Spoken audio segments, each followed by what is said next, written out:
Jeg vil gerne vise en rygbinding, som hedder Back Grab Cross Carry, som jeg synes er rigtig god, når man skal til at starte med at binde på ryg. Det er en rygbinding, hvor baby sidder fast meget hurtigt, fordi man starter med at lave en knude på brystet, som ligesom holder baby på plads, mens man laver de næste lag. Til bindingen bruger jeg basestørrelse. Det er en 6'er for mig. Og jeg starter med midtermærket. Og jeg får babyarm på ryggen, som jeg plejer. Jeg lægger midtermærket i hans nakke. Tager viklen ud over hans overarme. Og holder fast med ham med ryggen til mig. Og så svinger jeg ham rundt sådan der. Så, jeg vil gerne vikle dig. Så. Jeg har baby her med midtermærket i nakken. Og viklen ud over hans overarme. Sådan der. Og ham med ryggen til mig. Og svinger rundt. Ligesom hvis jeg skulle have en stor jakke på, eller en rygsæk. Så holder jeg fast i hans arm herinde. Sammen med viklen, så ved jeg, at han ikke ryger nogen steder. Og hvis han gør, så har jeg fat i ham.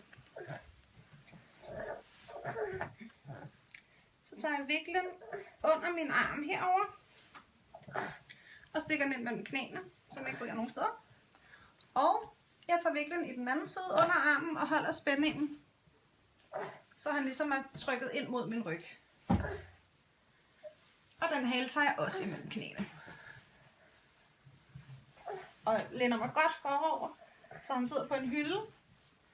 Propper viklen op mellem os. Man kan få hænderne højest op, når man har dem længst ude på siden af sin krop. Hvis man har hænderne inde på midten, så kan man ikke få dem lige så højt op. Og strammer til.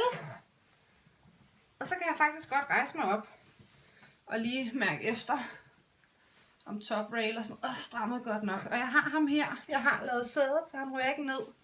Og jeg holder fast i halerne.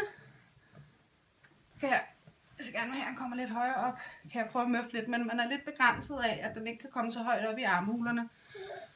Så det er ikke en binding, som vores små børn kan kigge ned over skuldrene. Så har jeg de to haler, som jeg gerne vil have en knude på brystet her. Og det er vigtigt hele tiden at holde spændingen og læne sig fremover, så baby ligger på ens ryg, som sådan en hylde. Og laver en knude, helt almindelig knude. Sådan. Og så starter jeg med den, der stikker op her. Der tager jeg, finder den ene kant. Her er den ene kant.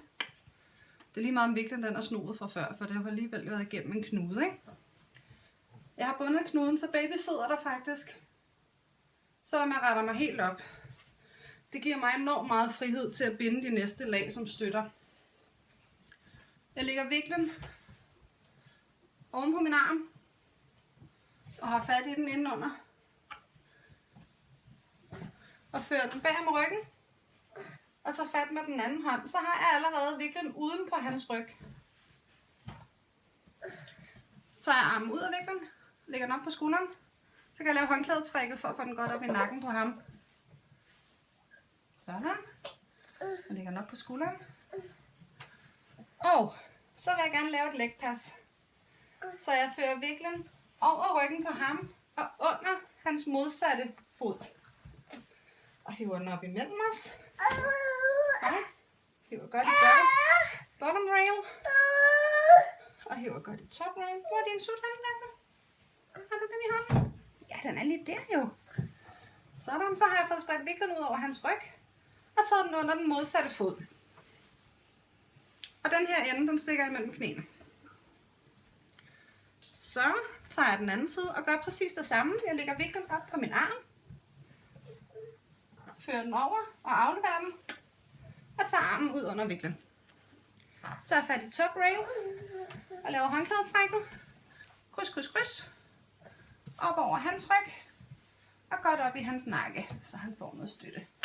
Sådan. Så lægger jeg bottom rail op på skulderen. Og strammer til nedover. Sådan. Jeg har viklen liggende skråt hen over ham. Hiver jeg bottom rail op imellem os. Lige et lille hop. Godt hjælpe nogle gange. Og så under hans fod. Ja. Så. Hvis jeg gerne vil have ham lidt højere op, så har jeg chancen nu. Jeg kan ikke risikere at poppe sædet, for jeg hiver viklen ind under ham, når jeg hiver i halerne her. Så hvis jeg vil have ham lidt højere op, så er det simpelthen bare hop og hive, og hop og hive, og hop og hive. Så kommer han lidt højere op. Så kan jeg vælge at binde en knude her. En dobbeltknude altid. Hvis det er en lidt mindre baby, og sidder derinde lidt højere op, så man føler, man er nødt til at binde knuden lige hen over brysterne, så kan det være idé at lave en knudeløs afslutning. Så stikker jeg den ene hale mellem benene, og tager den anden hale, spreder ud over mit bryst. Sådan der. Og så stikker jeg den oppefra og ned igennem i modsat side. Sådan der. Så. Og det kan jeg også gøre i den anden side. Så er for stramningen. Lad med at være der. Og så skal den føres over og ned igennem. Når jeg fører den over og ned igennem, så låser den på sig selv. Det vil sige, at jo mere jeg hiver her, jo mere strammer den ind på den, der går over og holder den her. Så den kommer ikke til at binde sig op af sig selv. Den her binding, den er lidt behageligere end vikle. Der er ikke helt så tyk. Den har en GSM på 300. Det er en meget tyk vikle. De fleste nybegyndervikler, eller de fleste vikler, man bruger til lidt mindre babyer, de ligger på omkring 250 GSM. Og der er den her måde at afslutte rigtig rar. Når det er sådan her tyk en, så foretrækker jeg at binde knuden ned på maven, som jeg viste før. Og nu sidder han der og er klar til, at vi lige tager en tur ud på altanen og putter.